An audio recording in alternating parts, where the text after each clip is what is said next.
What's cracking, y'all? You are now watching Boo TV. Appreciate you for stopping in. Like, comment, subscribe, hit the bell, stay notified, and let's get into the topic for today. So, I believe the beginning of next week that Shannon Sharpe will debut on ESPN First Take. Now, I was on YouTube and I see that Stephen A. Smith was a guest on Shannon Sharpe's podcast or show, Club Shay Shay. It would make sense they would debut this the weekend or a couple days prior to his debut on ESPN to give people a sneak peek and give them a feel with that chemistry and how these guys are going to be able to work together. So I haven't watched much of this segment that I'm about to react to.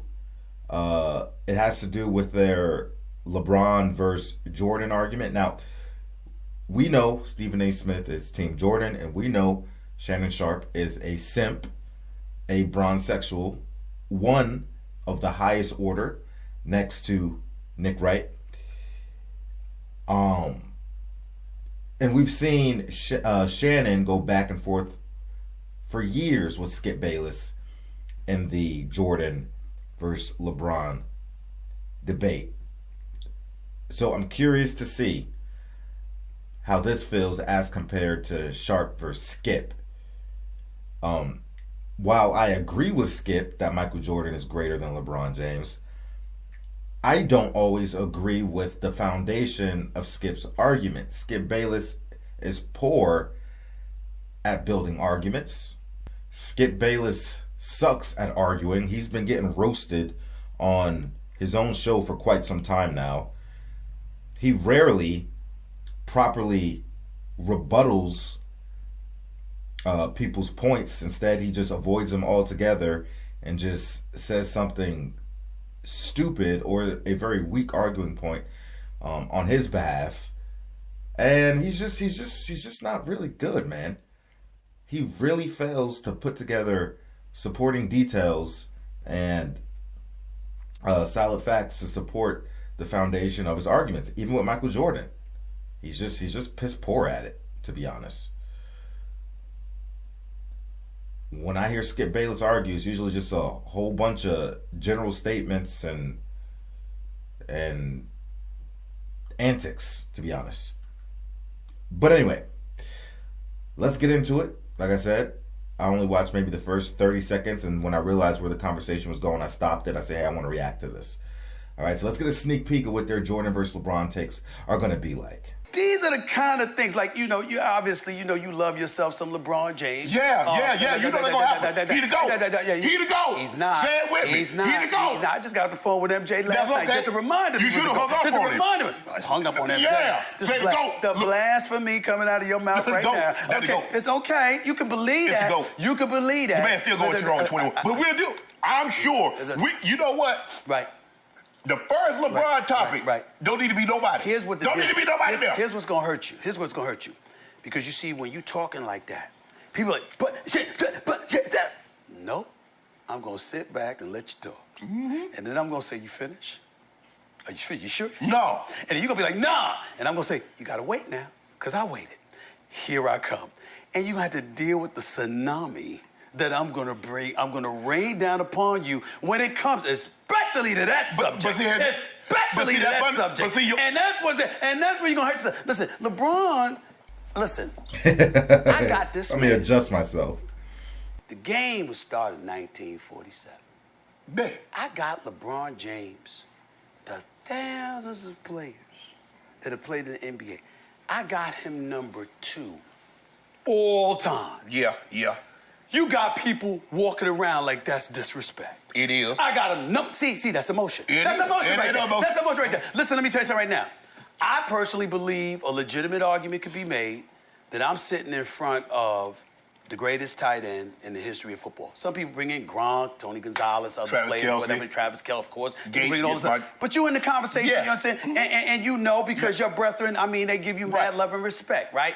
I can say that, but my point to you is that if somebody said you weren't number one, you don't feel insulted. No. So why you got to be insulted about LeBron? Because that's emotion. No, that's ain't my no emotion. point. That's emotion. But the goal. Huh? See, that's emotion. You right told there. me the storm was coming. Right. See, your storm happened for 9 years, then took 2 years off. Right. And it happened for 3 years, and took another 3 years off. That's right. And then it kind of just was like drizzling. Right. My storm been going for 21 years raining. Right. You could say that, and my retort to that would be 6 NBA Finals losses. So they'll I mean, just it's 6 final losses. Yeah. 6 finals losses. Let me ask you a question. 6. I just want you to tell me one thing, and we're going to debate this. Sure. Tell me the team that he faced that was the 2017 or the 2018 Golden State Warriors. What do you mean? I don't understand your question. Michael Jordan. Tell me the team. You talking about Michael Jordan? I want you to tell me the team that Michael Jordan faced that was the equivalent of the 17 and 18. No one. Can I respond to that? Sure. Can I tell you why? No one. Do you know why? Because none of them had Jordan. No. That's exactly why. Okay, let me ask you exactly why. Oh. See, that's the ultimate equalizer or usurper. Pick whichever one you want to pick. Do you understand that Jordan is 6-0 in NBA Finals? Yes. Do you understand that Jordan was MVP all 6 NBA Finals? Yes. Do you understand that Jordan never even allowed a final series to go 7 games? You understand that? It never went 7 games. I also know he didn't start to go in the finals until Larry Bird back went out. Excuse me. 10-time NBA scoring champion. 9-time all-defensive first team. You do know that, right? Yeah. All right, so in other words, it was LeBron on both sides of the ball. Was he that dominant? Oh, he was the ball. You know he should have won. You know he should have won. Are you kidding me? Stephen A. Are you kidding me? Stephen A. Give me this. Okay. You know good and well LeBron James should have 1 Defensive Player of the Year. How does Marc Gasol, who's a second-team All-Defensive Player, be Defensive Player of the Year? I agree with that.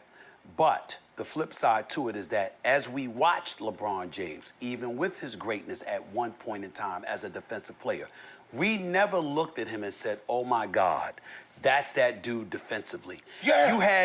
Now, LeBron is universally respected and revered.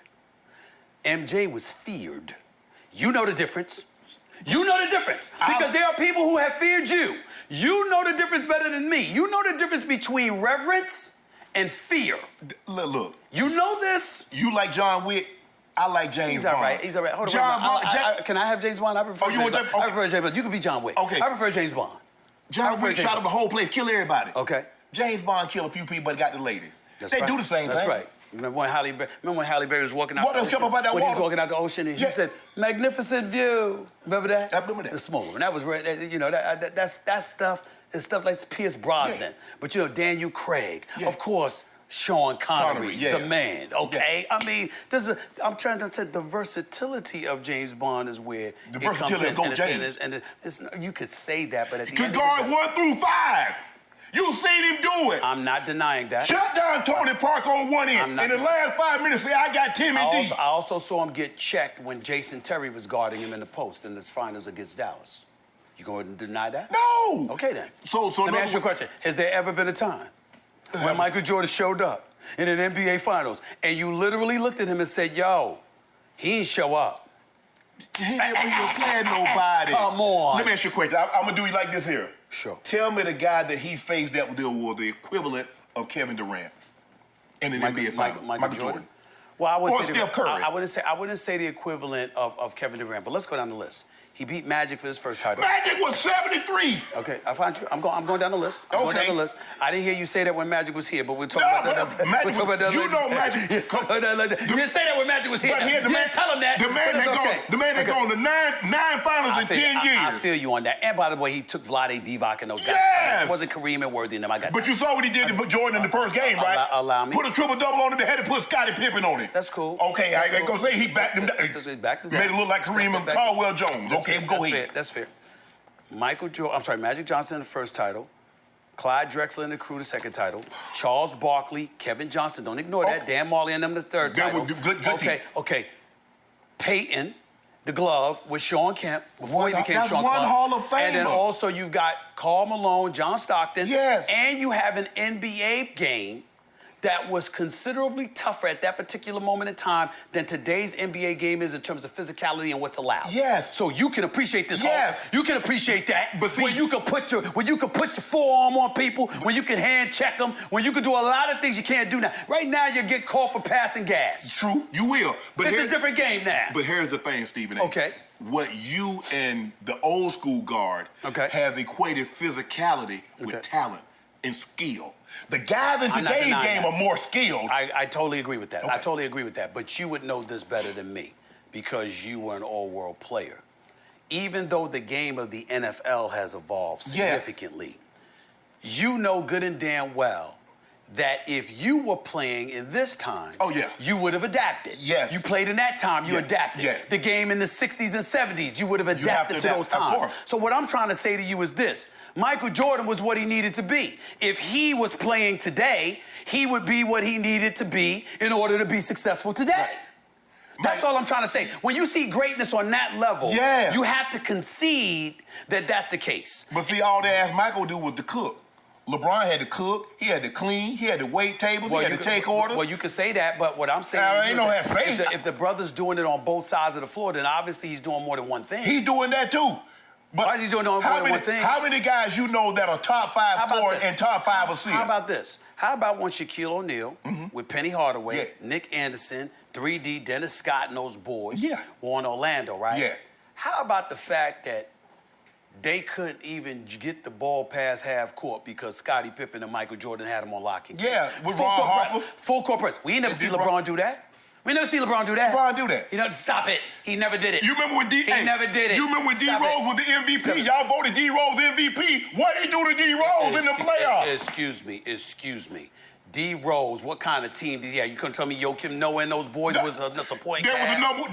They did enough to get the #1 seed, and you didn't say nothing. So what? You voted him MVP. That's why I called him. Ronnie told it. I voted him MVP and still picked Miami to win that series. I knew they weren't going to beat Miami in the best of 7. Playoffs are different. Yeah. All right? But that don't mean LeBron deserved the MVP. And oh, by the way, I don't even knock LeBron James for not getting the MVP because when you're that great, you're not going to put all your efforts in over 82 games. You're playing for April, May, and June. So this is entirely plausible. I'm very fair to LeBron James. Your dollar back. Sometimes. Most times. Actually, I'd say all. It's just that I call it like I see it. I'm not emotional like you. No, you're emotional. I saw you. I've been doing the homework on you. Yeah, you know what? I got a call today for one Michael Jordan. He rolled up on me in a black SUV and rolled the window down. That's true. That was scary. I thought he was going to shoot. I thought it was a drive-by. It was in Denver. I thought it was a damn drive-by. It scared the living hell out of me. You understand what I'm saying? I mean, that's an absolutely true story. But at the end of the day, all I'm trying to say is that LeBron is phenomenal. He's great. We should throw no shade on him. One of the greatest ever. Top 3. I didn't see you saying one of First them. of all, he will never be greater than Jordan to me. But more importantly, let's go to Kareem. 19-time All-Star, 6-time league MVP, champion on a high school level. They don't get Kareem credit. Champion at UCLA, champion in the NBA. Okay, 6 times. Good Lord have mercy. Six all-time leading scorer before LeBron surpassed him. All of that stuff happened. I'm just saying, come on now. The resume is better, but I still don't believe he was the player that LeBron James is. Yeah. All right? But what I hold, and I'll say this to you. I'll tell you something that I very rarely said. If you took LeBron James' career from 2012 to now, and that was his history, from his first title to what he is now, and you wanted to make an argument against Jordan, I'm listening. The problem is we don't get to ignore those first 7 or 8 years where there were a couple of occasions where one, he was accused of quitting, and I don't believe that, by the way. I don't believe that. They accused Noah of drunkenness. No. I'm talking about his God still gave him the heart. I got you, but I feel you. But it's true, but it's still accused him of drunkenness. Oh. But the point is, No, against Boston. I don't believe that. It was a lot of stuff going on with LeBron that's none of our business, that they were totally unfair to him, including his damn teammates. But that's a different story for another day. I never held that against him. Right. But when you got 4 games against the Dallas Mavericks in which people looked at you and said choke. If you say that, you know what? You cannot get past that. I can't argue out that one. I can't argue out that one. And that to me sealed the deal about the MJ LeBron comparison. So what if he were to win a title this year? Don't matter. At 39 years of age. So that don't erase Jordan. See, there you go.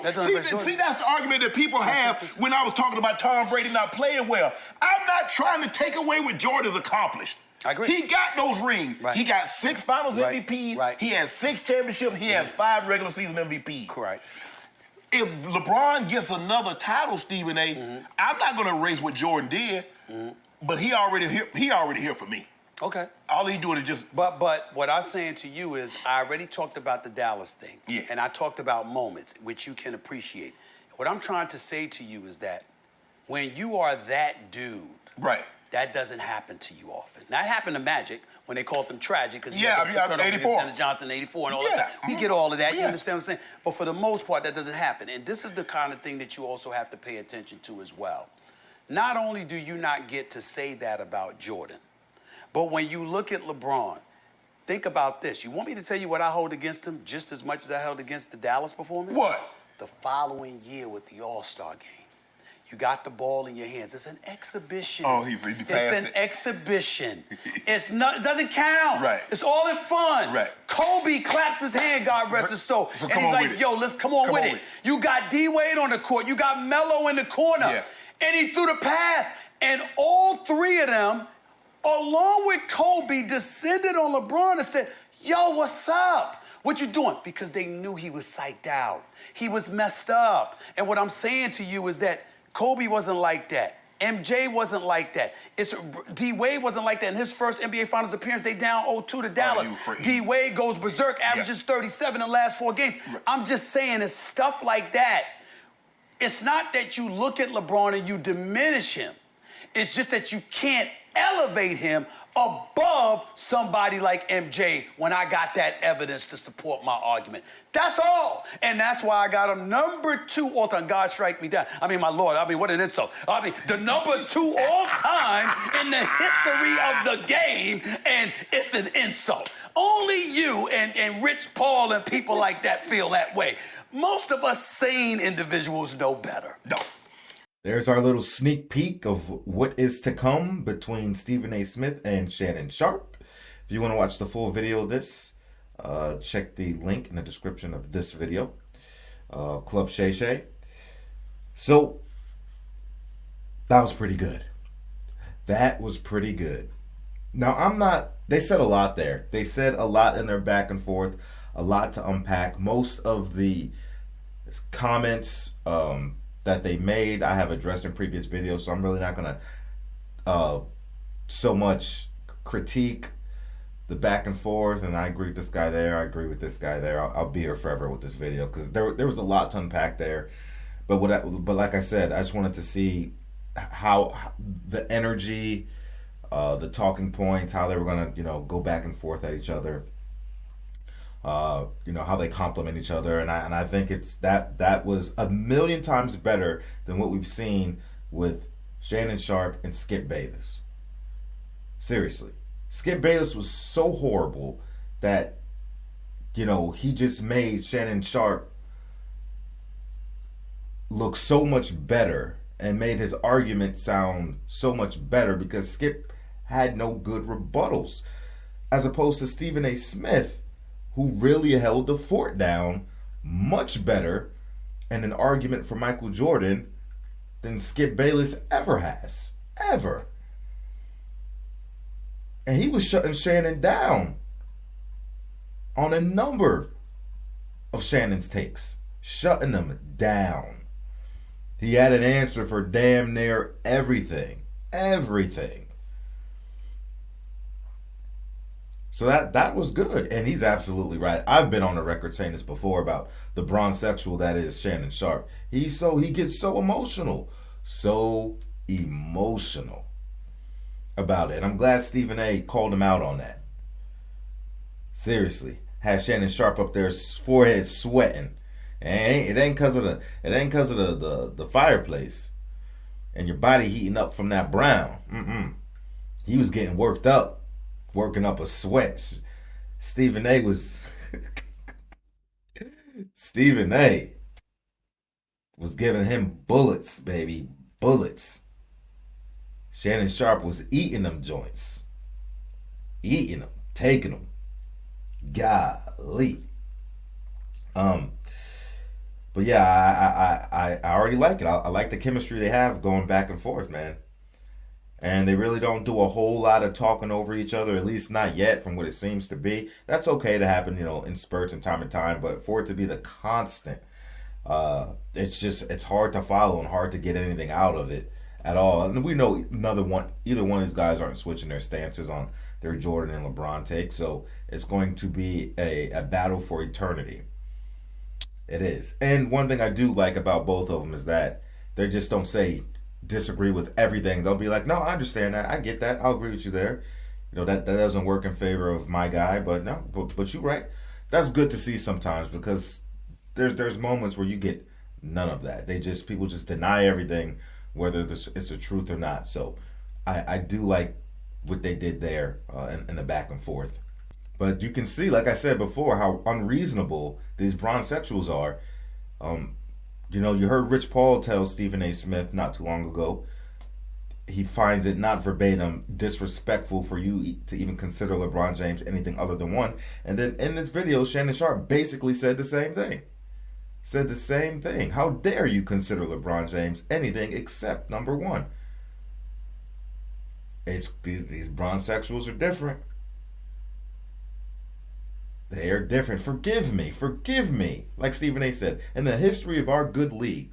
Forgive me for saying LeBron James is the second best player of all time. Forgive me. Now that's Stephen A.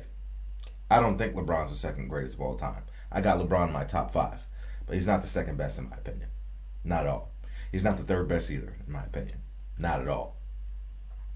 No, sir. Shannon Sharpe is going to have his work cut out for him. He's used to being on Undisputed, and Skip Bayless was pretty much a punching bag for Shannon Sharpe, just sitting there practicing in the ring, just punching them, head shots, body shots, chest shots. You know what I mean? Skip Bayless was that horrible. He was a punching bag on many topics, not just Jordan versus LeBron. But now Shannon Sharpe is going to have to face somebody that's going to clap back at him. He's going to clap back hard, especially in the Jordan-LeBron debate. So Shannon Sharpe going to have to come with more than what he's used to coming with. Some new talking points, some new data, something. Because it ain't going to be easy like it was on Undisputed. Stephen A. Smith is a much better debater than Skip Bayless. And I don't like Sharpe. I don't like Skip either. I don't like Stephen A. I'm not too fond of any of these guys, but I will say Stephen A. Smith is way better than Skip Bayless in debates. And Shannon Sharpe is going to have to deal with that, especially in the Jordan versus LeBron universe. He ain't getting off easy. Several of those talking points, Stephen A. shut him up and shut him down. So it's going to be interesting. And I like the fact that apparently he's not going to be on the show every single day. I don't remember what the schedule was going to be. I think they said at least every Monday at a minimum. I can't remember, but it'll be good not to see them going back and forth every day. So when you do see them come together, it's more, it feels more impactful. You know what I mean? It's like eating the same thing every day as opposed to eating something, once every 2 weeks or something like that. It's you get more out of it, right? You're waiting for it, you're salivating for it, and then it hits you. So that'll be nice. It'll never get stale. And from a Monday through Friday, face off between these two. So it'll be interesting. And how First Take is. They have other people on the board, the Kendrick Perkins, yada yada yada, the guests, Mad Dog, etc. etc. So. Yeah, I like what I see. Miles, light years better than what's going on Undisputed right now with Skip and Sherm and Irving and Key and Rachel Nichols. Miles better. And this ain't even the official show yet. Just Club Shay Shay. We've seen them go back and forth in a different setting. And it is a far better product than what's going on. And I hear Undisputed's ratings right now started out not too hot, and they have been plummeting ever since. That's what I'm seeing being reported from various platforms and YouTubers and stuff. So, am I surprised? No, I'm not. Shannon Sharpe was the face, honestly. Even though technically it's Skip's show, people were really coming to see Shannon and them working collaboratively. But Skip Bayless is as good as the people he surrounds himself with.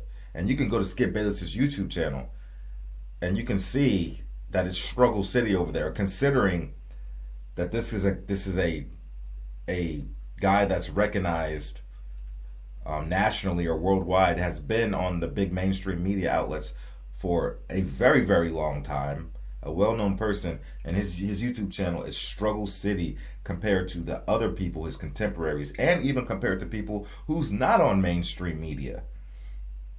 Just like what was Draymond Green say, the new media or something like that, but the straight up YouTubers, no journalist career, never been on TV. These guys have way more prosperous channels than Skip Bayless. He is not entertaining to watch by himself. He's not. I don't know. Maybe I'm wrong. You let me know. Like I said, I'm not going to get in so much about the topics, the points about the Jordan versus LeBron thing. I don't even really want to get into it. But if you want to, please share with me in the comment section your opinion on their takes with Jordan versus LeBron. If you want to get into it, I can talk about it in the comment section. Let me know what you think about it. Who won the argument? How do you like the chemistry between these two? And just let me know what you think about it in general. Looking forward to seeing these guys go back and forth. It should be a more interesting product, and I think ESPN First Take should be a lot better from the addition of Shannon Sharpe. But these two brothers right here, they got good chemistry, and I feel like they have a good understanding of how to be successful and how to work well with one another. But let me know what you think. Appreciate you guys for stepping in. Like, comment, subscribe, hit the bell, stay notified, and I catch you on the next one. We out, baby.